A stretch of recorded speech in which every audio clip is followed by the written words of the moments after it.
এই ব্লগটা হতে চলেছে আমাদের বাড়ির কালী পুজো নিয়ে।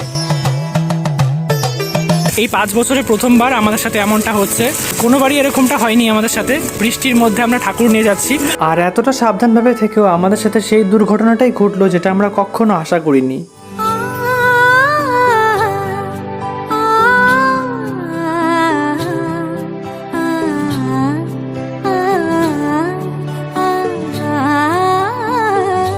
অনেকটাই টায়ার্ড, কারণ সারা রাত্রি ঘুমোতে পারিনি। যদিও এখন আর রাত নেই, তোমরা দেখতেই পাচ্ছ চারিদিকটা, আকাশে দেখতেই পাচ্ছ যে ভোর হয়ে গেছে। তো আমি অনেক বছর পরে নদীতে স্নান করবো, আমি সহজে নদীতে স্নান করি না। আমরা 4 জন মিলে একটা চ্যালেঞ্জ করবো।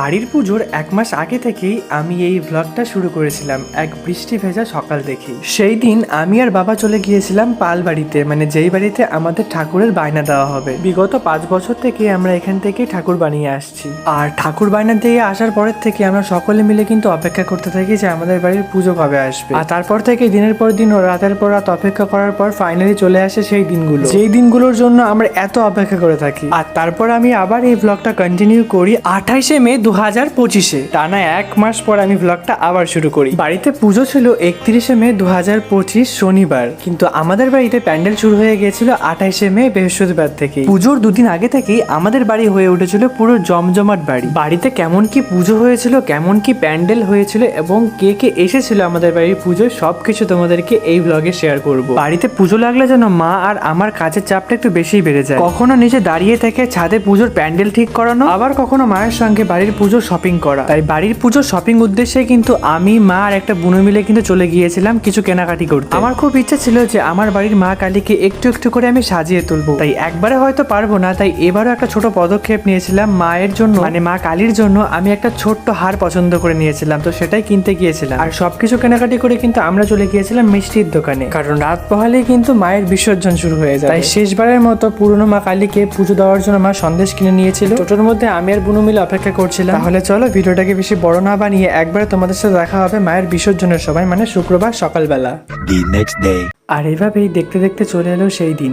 আজ শুক্রবার, আজ আমাদের বাড়িতে মা কালীর বিসর্জন। আর এই বিসর্জনের দিনটা এলেই যেন না বুক ভরা কষ্টে আমরা সবাই ভেঙে পড়ি। জানি না বিসর্জনের দিনটা এলে কেন জানি না সবার মনটা এতটা খারাপ হয়ে যায়, কিন্তু কি করা যাবে, কিছু করতে গেলে তো কিছু ভাঙতে হবে, তাই না? এই বুক ভরা কষ্ট নিয়ে এক মায়ের বিসর্জন দেখি এবং তার পরের দিন আরেক মায়ের আগমনও দেখি। তোমরাও তাহলে মা কালীর বিসর্জনের একটা ছোট্ট সিনেমেটিক ভিডিও দেখে নাও।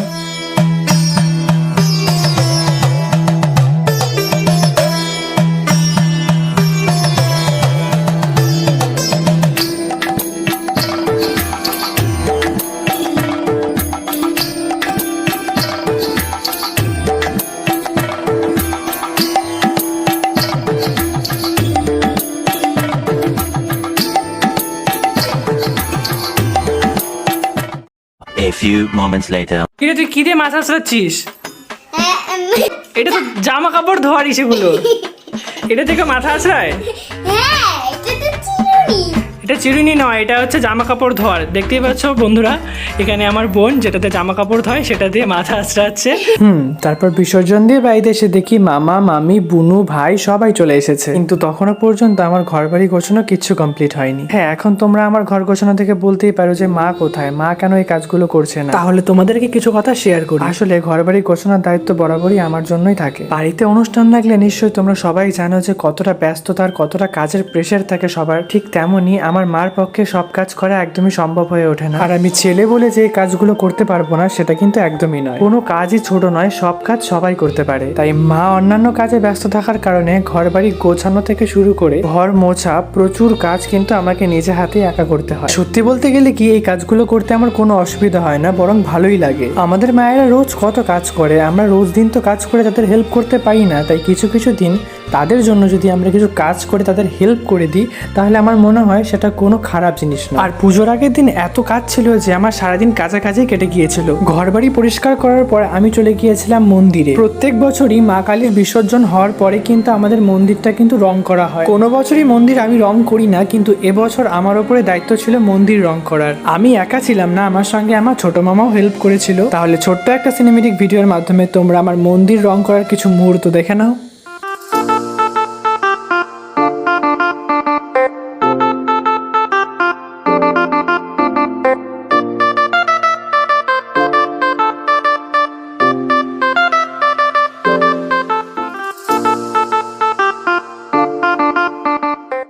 Two hours later. So guys, এখন আমরা তিনজনে মিলে বেরিয়ে গেছি। ঠাকুরের কিছু জিনিসপত্র আছে, ঠাকুরের যে সিটি গোল্ডের গয়নাগুলো আছে সেগুলো নিয়ে, আরও অনেক কিছু আছে এর মধ্যে, সব কিছু নিয়ে চলে যাচ্ছি।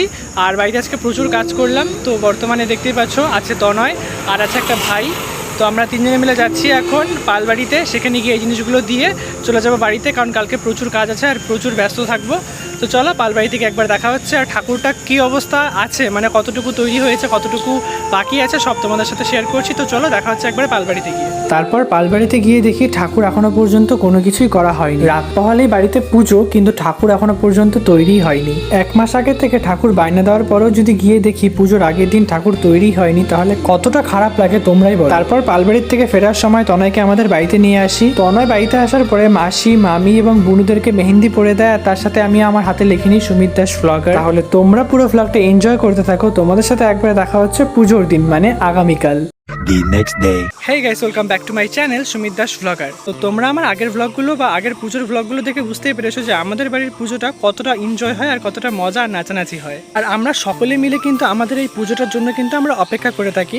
প্রতিটা মানুষই কিন্তু আমাদের বাড়ির পুজোর জন্য কিন্তু অপেক্ষা করে থাকে, কারণ প্রচুর মজা, প্রচুর আনন্দ নিয়ে কিন্তু আমরা আমাদের পুজোটা কিন্তু সম্পূর্ণ করি। তো ভ্লগের শুরুতে তোমরা দেখতেই পারলে যে আমার কাজ কিন্তু অনেক দিন আগের থেকে লেগে গিয়েছিল, কারণ মায়ের একটু চোখের প্রবলেম আছে, যার জন্য ধুলোবালির কাজ মা একটু খুব কম করে থাকে।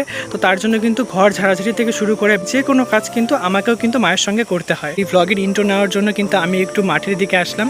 তো আজ হচ্ছে বাড়িতে পুজো, চলে এসেছে প্রচুর মানুষ, প্রচুর আত্মীয় স্বজন, তো অনেক মজা হচ্ছে। তো কিছু কিছু জিনিস আমি তোমাদেরকে দেখাতে পারলাম না, কারণ আমি ক্যাপচার করতে পারিনি ফোনের মধ্যে। প্রচুর ধকল গেছে, তোমরা আমার এই ভ্লগের শুরুতে সেটা দেখে বুঝতেই পেরেছো।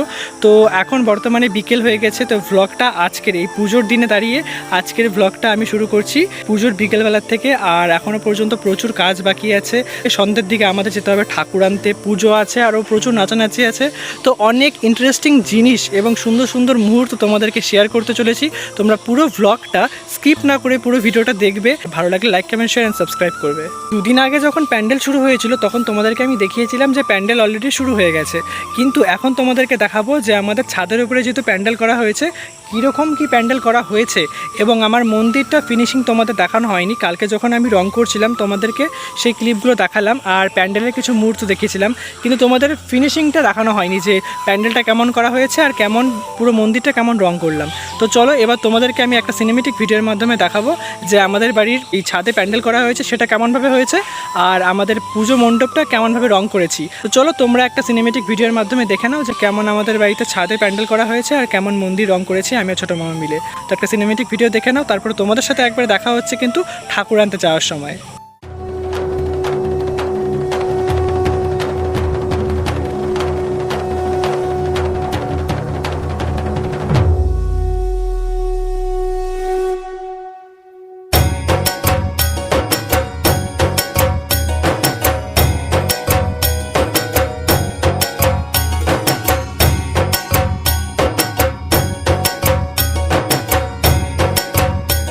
সো গাইস, এখানে দেখতেই পাচ্ছ এখানে তিনজন মিলে গল্প করছে। তো এ হলো আমার পিসির মেয়ে, তো নাম কি? সোনামণি। আর এ হলো আমার ভাগিনী, মানে আমার দিদির মেয়ে, পিস্তু তো বোনের মেয়ে। তো আমার ভিডিও দেখিস তো? হ্যাঁ। কেমন লাগে আমার ভিডিও? ভালো। তো চলো তোমরা পুরো ভিডিও দেখতে থাকো, আর সিনেমেটিক ভিডিও কেমন লাগলো তোমরা অতি অবশ্যই জানাবে। তো তোমরা দেখলে আমাদের বাড়ির প্যান্ডেল কেমন করা হয়েছে ছাদের উপরে। তো এখন তোমাদেরকে দেখাবো যে ঠাকুরের মণ্ডপটা কেমনভাবে সাজানো হয়েছে আর কেমনভাবে রং করেছি কালকে, মানে আমাদের মন্দিরের সিনেমেটিক ভিডিও দেখে নাও।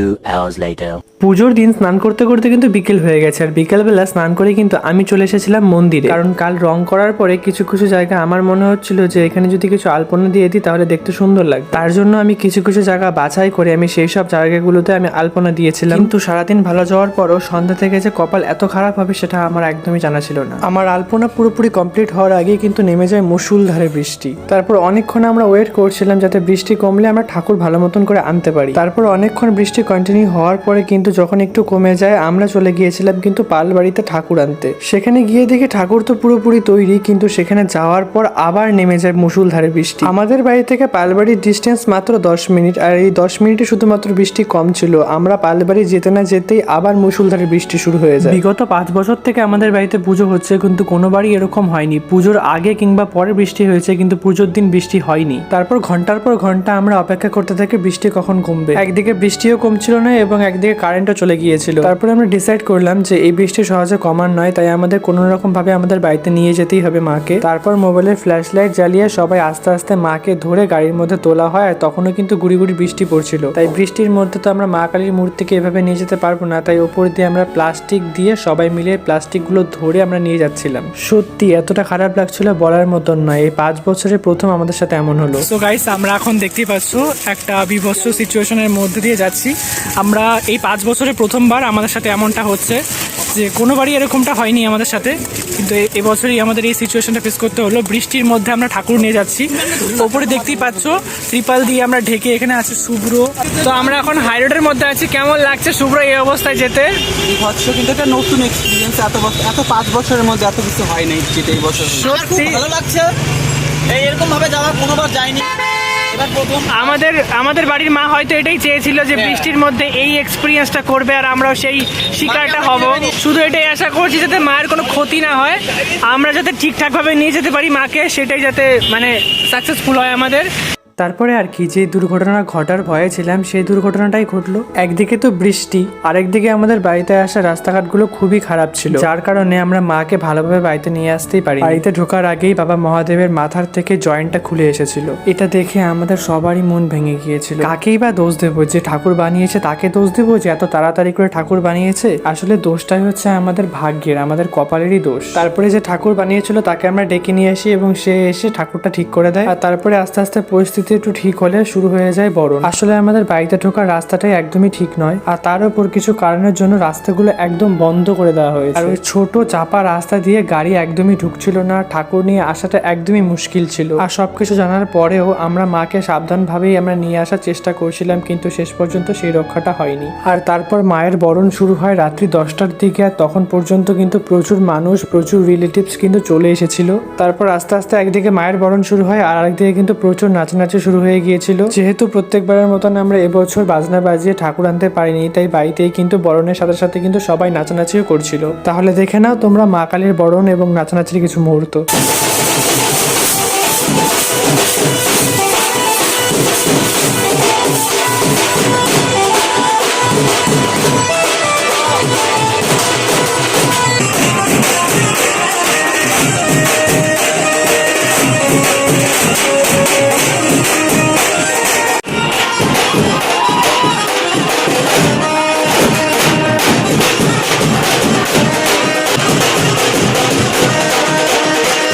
A few moments later. কেমন লাগলো বল? আমার বাকৃত কেমন লাগলো কাকি? খুব ভালো। নেহা, তনুশ্রী, প্রসাদ কেমন ছিল? ভালো। কেমন ছিল? পায়েল প্রসাদ কেমন ছিল? সবাই ভালো মতন করে খেয়েছো তো? হ্যাঁ। আমিও তো ধ্যান দিতে পারলাম না তোমাদের প্রতি। আচ্ছা, খেয়েছি বাবা। কিছু ব্লগের অপেক্ষায় রইলাম। অবশ্যই। তনয়, থাকার কথা ছিল, থাকতে পারলি না, কতটা মজা করলি বলে যা যাওয়ার আগে। ভীষণ মজা করলাম, মানে বৃষ্টির জন্য যতটা মজা করতে পারিনি, লাস্টে তোদের বাড়িতে গিয়ে ভীষণ মজা করেছি। আর আমি থাকলে বেটার মজা হতো, বাট কোনো ব্যাপার না, কালকে আবার ঠিক আছে, সাবধানে বাড়ি যা, আবার কালকে দেখা হচ্ছে। A few minutes later. আমরা এখানে কি করছি শুভ্র? আমরা এখানে খাবার প্যাক করছি, প্রসাদ প্যাক করছি। প্রত্যেকবারের তুলনায় এবছর মায়ের পুজোর অনেক দায়িত্ব নিয়েছিলাম আমি। ঘর গোছানো থেকে শুরু করে প্রসাদ দেওয়া পর্যন্ত অনেক কাজই করেছি এবার। তো তনয়দেরকে আগে দিয়ে এসে আমরা সকলে মিলে খেতে বসে পড়েছিলাম, আর ওইদিকে কিন্তু পুজো অলরেডি শুরু হয়ে গিয়েছিল। তো এমনিতেই এই ভ্লগটা অনেকটাই বড় হয়ে গেছে, আর এভাবে তোমাদেরকে দেখাতে থাকলে ভ্লগটা আরো বড় হয়ে যাবে। তাই একটা সিনেমেটিক ভিডিওর মাধ্যমে পুজোর বেশ কিছু অংশ এবং নাচানাচি থেকে শুরু করে পুজোর পুরো প্রস্তুতিটা তোমাদেরকে একটা সিনেমেটিক ভিডিওর মাধ্যমে দেখিয়ে দিচ্ছি।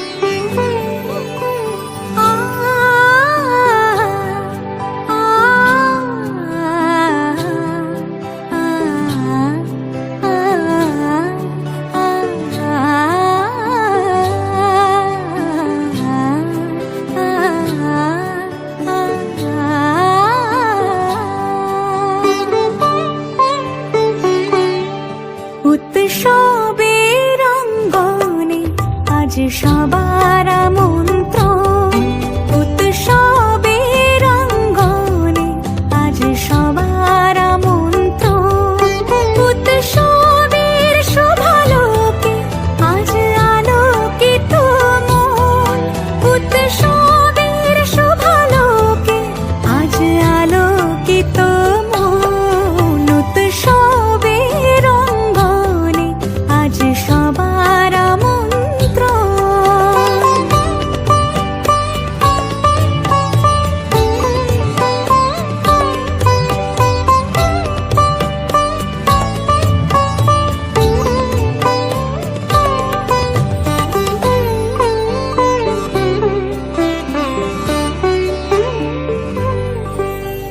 ধর্ম বর্ণ কিবা বয়সের সীমানা ছাড়িয়ে আজি প্রতি গৃহ কোন পর স্বজন নব সাজে ওঠে সাজিয়ে।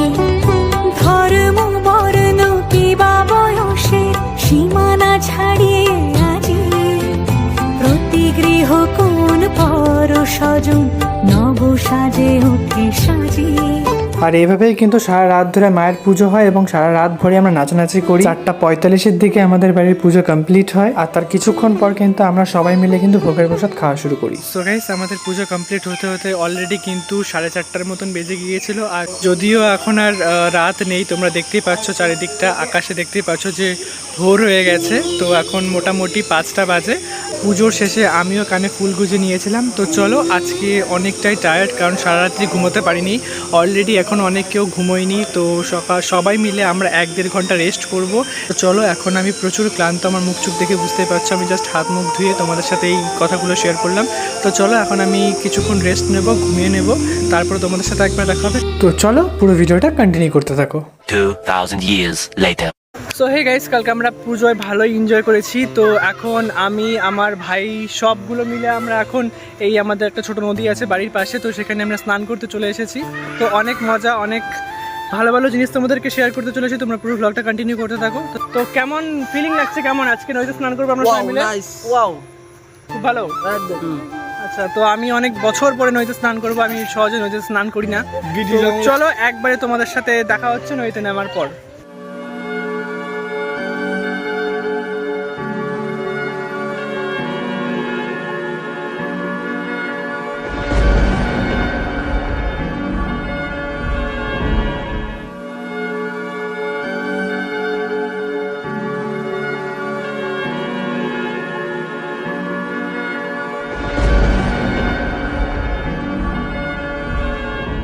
তো আমরা অলরেডি নদীতে নেমে গেছি আর প্রচুর মজা করছি। তো এখন আমরা 4 জন মিলে একটা চ্যালেঞ্জ করব যে কে ডুব দিয়ে কতক্ষণ নিঃশ্বাস বন্ধ করে থাকতে পারে। তো অনেকটাই মজা করছি। তো দেখবো কে নিঃশ্বাস বন্ধ করে মানে বেশিক্ষণ থাকতে পারে। তো চলো সেই চ্যালেঞ্জটা একবার করা যাক। তো চলো আমরা চ্যালেঞ্জটা শুরু করছি। যে আগে উঠবে সে আউট, ঠিক আছে? আর তাই সেই হিসেবে 1st, 2nd, 3rd, 4th হবে। তো 1, 2 लेकिन ये साला कर क्या रहा है यहाँ पे?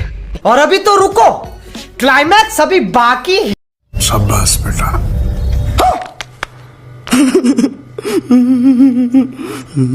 बुझो नहीं बेपट्टा। खत्म, bye bye, tata, goodbye, गया।